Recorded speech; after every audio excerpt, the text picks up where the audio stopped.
I originally wasn't going to make a video on the Nintendo Direct Mini that happened today or a couple days ago. It depends on when I upload this video. After seeing the response on the internet and without being too negative about it, there's some things I want to talk about because I feel like a lot of people set themselves up to be let down and then were blindsided by it. I'm sure a lot of you have seen it. If you haven't, there weren't too many announcements because it was announced to be a Direct Mini, which was only 10 minutes long, and what I'm assuming is to be part of a larger event that never happened due to the current pandemic that's affecting the world. But just to give you a quick roundup, you had an announcement for some additional DLC coming to Cadence of Hyrule.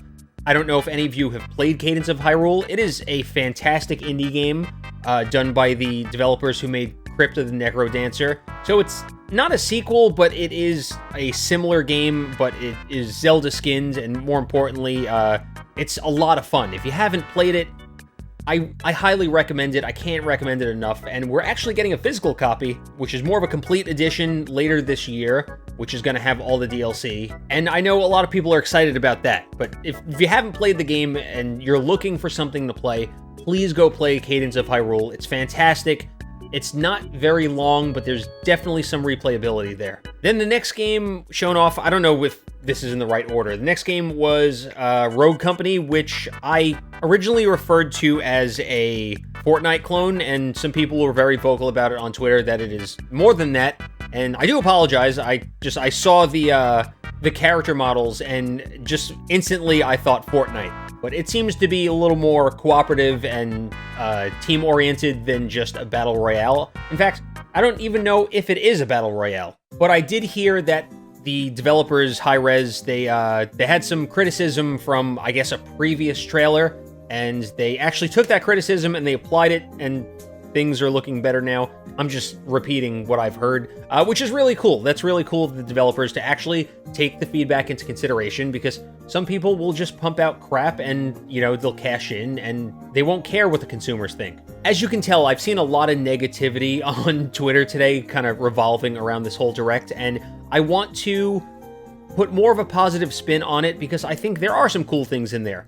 And yes, there are people who are disappointed because we didn't see anything on Breath of the Wild 2, no Metroid Prime, you know, what's going on with these 3D Mario remasters that we keep hearing about. But I think that stuff is coming, and I think we do need to be a little more patient. Also, I think expectations just got way out of hand, and people, yeah, we're going to see the next Smash character, and here come the 3D Mario remasters, and it became too much. And I'm not saying you're not allowed to be either happy or disappointed about the reveals.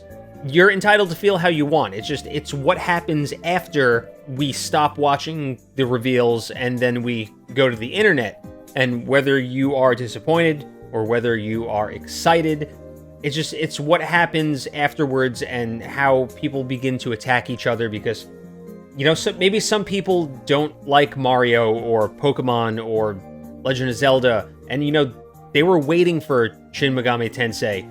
And they're excited by that because this is their game of 2021. This is the big game they were waiting for because the game was announced 3 years ago or 2 years ago, and then we just haven't heard anything about it. Same thing with Bayonetta 3. Like, on the opposite side of things, people are still waiting to hear more about the next Bayonetta game, which I haven't played any of them, but I understand that people are waiting for something like that. Again, getting back to the whole pandemic that is affecting the globe, you have to understand that it's not just Nintendo who may be dropping the ball here. There's lots of other companies, and people are struggling. People are having a very, very hard time. Getting back to game announcements, though, then we had WWE Battlegrounds, which, I'll be honest, I haven't been a fan of wrestling in a long time, probably since I was a kid. When I was younger, I did play a lot of wrestling games, like SmackDown for the PlayStation 1 or whatever other games are on the Nintendo 64. I'll admit, Battlegrounds, while it may not be the most visually appealing game, it does look like stupid fun that you could play some couch multiplayer with some friends and have a good time. And if they release a demo,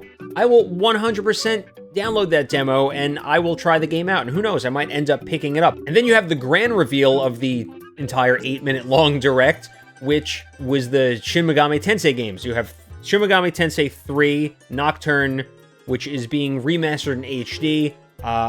I know nothing about these games, but I'm a newcomer to the Persona series, which is a spin-off of Shin Megami Tensei, so I'm definitely going to be checking it out. And then you have Shin Megami Tensei 5, which we spoke about earlier, was announced a couple years ago, and we just, poof, gone. We haven't heard anything about it, and a lot of people have been looking forward to this one. But getting back to people who feel like there is nothing of value in this Direct, or there is currently nothing to play on the Switch, because there are no first-party titles announced for the remainder of the year. There's a lot to play on the Switch. I mean, have you been to the eShop? I have like 30 or 40 games on my wish list that I just haven't gotten around to yet because there's too much to play. There's also people who are still enjoying games that came out recently. I mean, Paper Mario The Origami King is not even a week old yet. I'm still playing Smash. I'm playing Animal Crossing. Like, yeah, don't get me wrong, there's other games that I would like to play, but also I have Xenoblade, which I haven't even opened yet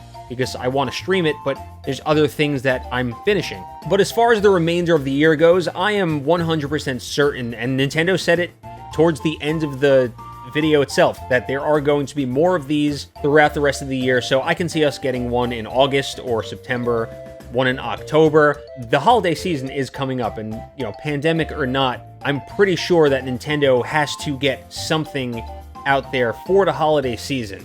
It almost seems like they use this partner showcase, which is also the first one in its series, so I think Nintendo is taking notice of what people are most excited about, and they're trying to compartmentalize announcements, so things that might not be first party like Mario, Zelda, Pokemon, you know, whatever it may be, they are intentionally trying to keep those separate.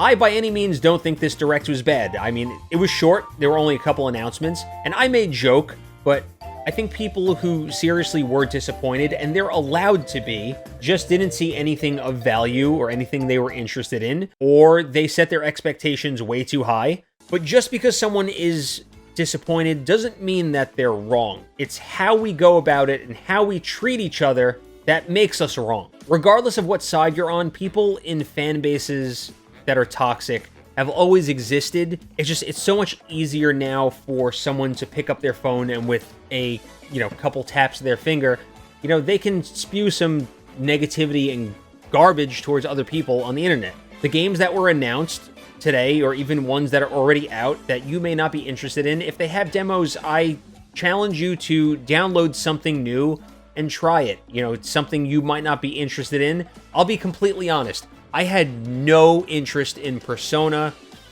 ever. I know Persona's been around a while, and it's been a spin-off of Shin Megami Tensei for a long time, but until I saw A, Joker join Smash, B, everyone talk about how good Persona 5 was, and seeing it up for Game of the Year, I decided I was going to try it myself, and I waited for the Royal version to come out so I could get the extra content instead of buying a game and then having to buy it again. I waited, and I love the game. I adore it, and I can't wait for Persona 6. I didn't even finish Persona 5 yet. These are video games.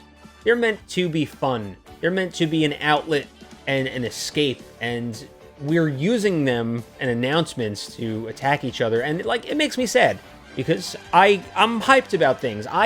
Even if it's not something that I want, I like seeing other people get excited about things. And in the future, there may be announcements that you're excited for, but other people maybe not as excited for, and that's okay.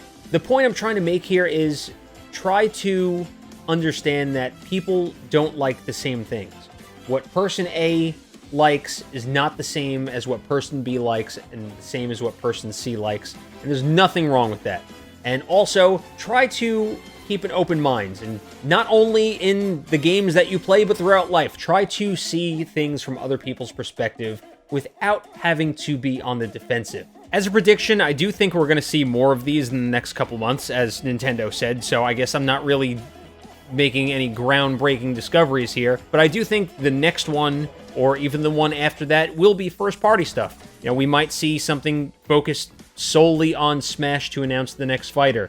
You may see a first-party one that will finally announce these 3D Mario remasters and maybe a little more information on Breath of the Wild. But I think all of this was supposed to be one giant E3 presentation, and Nintendo is playing things a little close to the chest because they want to be careful with their announcements because they don't want to announce 50 games at once if there are going to be a bunch that are delayed.